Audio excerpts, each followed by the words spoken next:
Hello, my name is Russell Myers. Welcome to Issues Unite. All right, so today marks day number 2 of Russia striking, bombing infrastructure in Ukraine. Now, before I really go into this, I want to point out a few things. If you think about things that can be military targets, if you've ever have you ever driven past or through or been on a military base? You think about this, and it is set apart from civilian infrastructure to a large degree, where if it were targeted, then the surrounding civilian infrastructure and residential areas would not be impacted so much.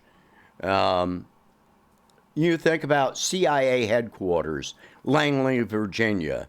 Well, the whole place is, it's all government. It's,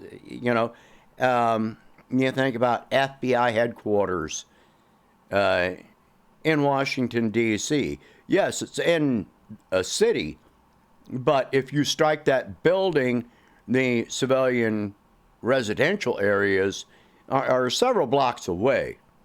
So if you hit that building, it's not really going to impact the civilians' residential areas. Electrical power plants. You think about if you've ever been anywhere around the nuclear power or the electrical power plants for your city. There's a distance. I've even worked at power plants in the past, and they were set apart from the civilian residential areas. And water treatment plants, the smell coming off of those, they have to be set apart. So, all right. So let's go into this. The point is that a reasonable government does not put these things right in the middle of residential areas.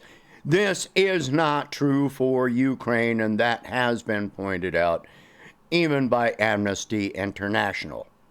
They deliberately put legitimate military targets in the middle of residential areas. Therefore, all right.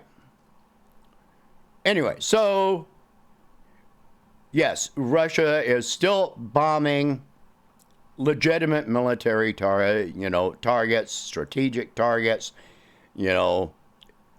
electrical generating plants, communications, and so forth. Now, these are very targeted attacks. They are meant to minimize the civilian impact. Now, let me reiterate that I am against war, and I think that Ukraine needs to come to the bargaining table for peace talks and actually adhere to any treaties that are a result of those talks, unlike the Minsk agreements, which they violated for 8 years. Anyway, so this is still happening, but this is not a response to past attacks like the Crimean Bridge and the Nord Stream pipeline. These are not a response to that. These are a response to what happened last night, which is where Ukraine launched hundreds of missiles into the Kherson region, including on civilian population centers. Now, most of those missiles were taken out before they caused damage. There was yesterday, the information has come out that one of the targets that Russia had struck was actually a location where thousands of NATO troops, U.S. and Polish troops, had amassed in the Zaporozhye region, I think. I might be wrong, but they had amassed over 5,000 Polish troops in a preparation for an invasion of Russian territory. And that got struck. It was in the middle of a civilian population center, too. So, and the, Ukrainian intelligence service, unlike the CIA, which has their, Langley, Virginia, which is all government, they had their intelligence service right in the middle of a civilian population center in Kiev. All right, so there have been videos that have been coming out of hundreds, thousands of people waiting for trains that never came. Why? Because the trains run on electricity. Even if the trains themselves do not run on electricity, you know what does? The control mechanisms for the trains, the communications, the systems for letting a train engineer know that there is another train on the same track headed the opposite direction that prevent the trains from running into each other, which would kill hundreds or thousands of people if that happened. These things all require electricity because the electricity is knocked out. Water is not being delivered. Gas is not being delivered because these things all require electrical controls and pumps and so forth. So all of that has been knocked out. Cell phone service has been knocked out. So, this is, this has been warned about. Russia did this early in this conflict, and there was, but they knocked these things out where these things can be rebuilt, but it does take time. It takes weeks in many cases. So if it takes them, 3 weeks, 4 weeks to restore the power generation, well, you keep on bombing the Russian territories, and Russia's going to knock out more of your infrastructure. If you wait 3 weeks, and if you stop bombing for 3 weeks, get your infrastructure rebuilt and all of that, and then you start bombing again, well, Russia's going to respond again and do the same thing.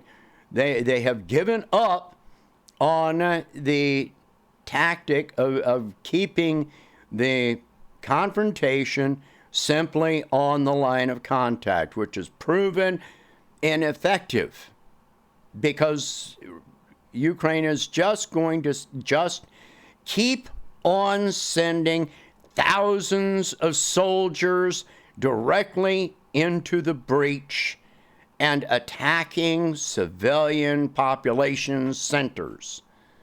So this does require a response. you can't keep doing this.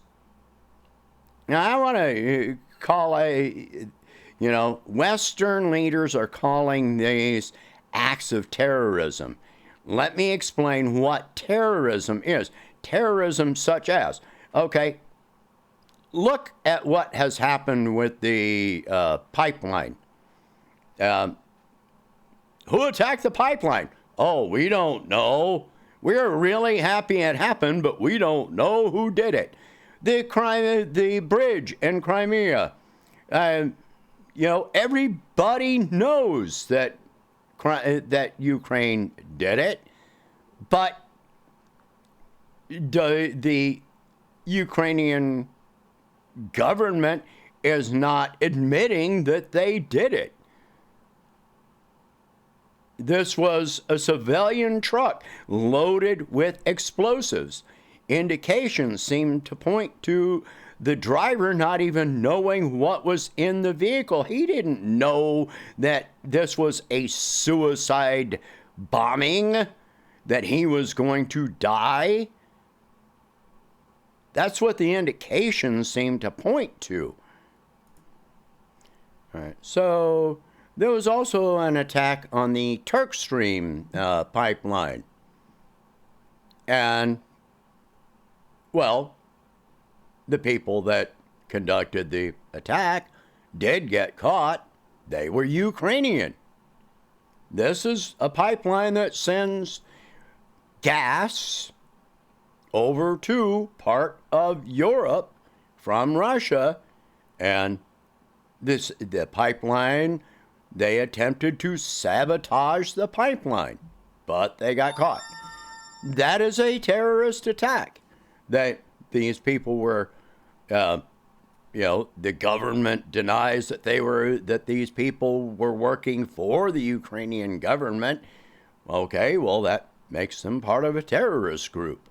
But a lot of these terrorist groups, the Azovs and so forth, and in 2018, 2019, the U.S. government and the NDAA did not want to fund Ukraine if any of the funding or arms that went to them went to the Azovs, because the U.S. Congress declared them a terrorist neo-Nazi organization. But now we are sending weapons directly into their hands, and there was a group of them that met with U.S. congressional leaders just a week or two ago, where the U.S. congressional leaders were praising these Azovs, and one of the Azov leaders said, well, you're all Azov now. How do you do this? How do you resolve this, in your head? So you compare what Russia is doing and say, this is what we're doing. We did this. We take responsibility for it. And if this happens, then we are going to respond in this way. That is, military conflict, and warning and stating this will end if the conflict stops, if we sit down and have peace talks. That's not terrorism. That is how military conflict is or should be conducted. To conduct an attack and then deny that you did it, that is terrorism. To strike intentionally civilian populations where there is no military presence, that is terrorism.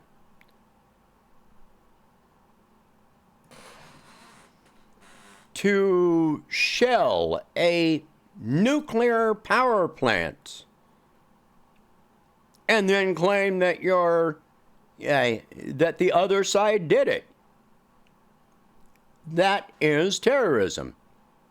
Now, you can draw your own conclusions about which side is actually shelling the nuclear power plant, but there are Russian troops there with the IAEA inspectors.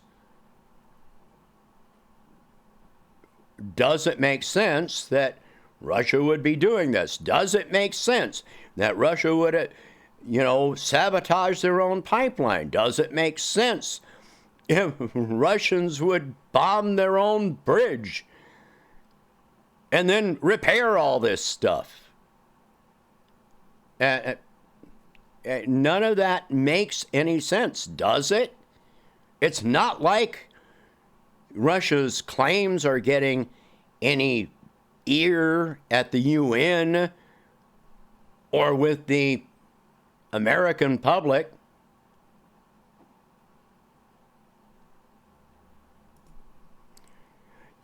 For Zelensky to be openly calling for a nuclear first strike on Russia and then trying to walk it back and saying that's not what he said. If you listen to his whole little speech, it is unmistakable, in the context of how he was saying this. It was unmistakable that he was calling for a nuclear first strike on Russia. And then trying to say, oh, that's not what I said. That is either just an outright lie, or that is a sign of schizophrenia.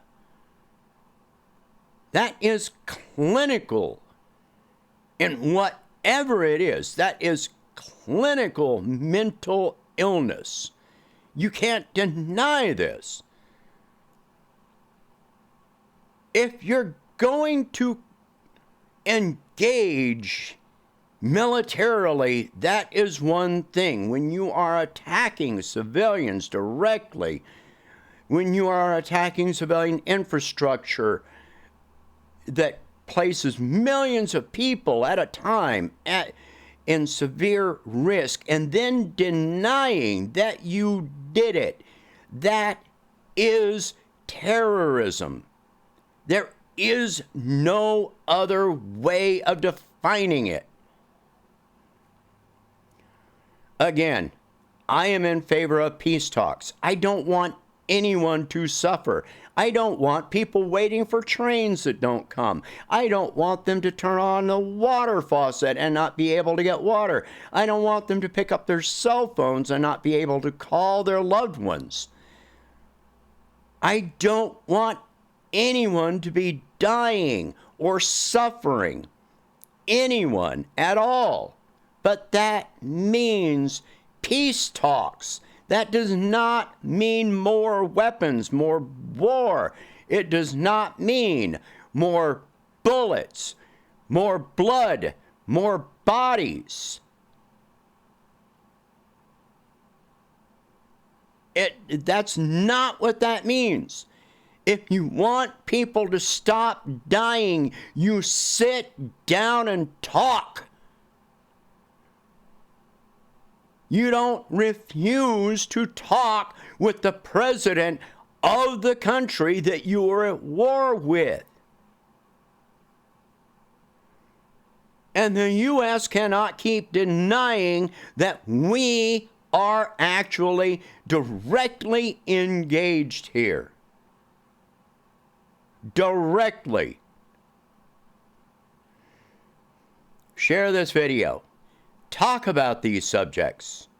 If you can afford it, please donate whatever you can to help expand this channel and my presidential campaign. And I will catch you in the next one. Thank you very much for watching. Peace. I want peace. And I hope you do too. Thank you.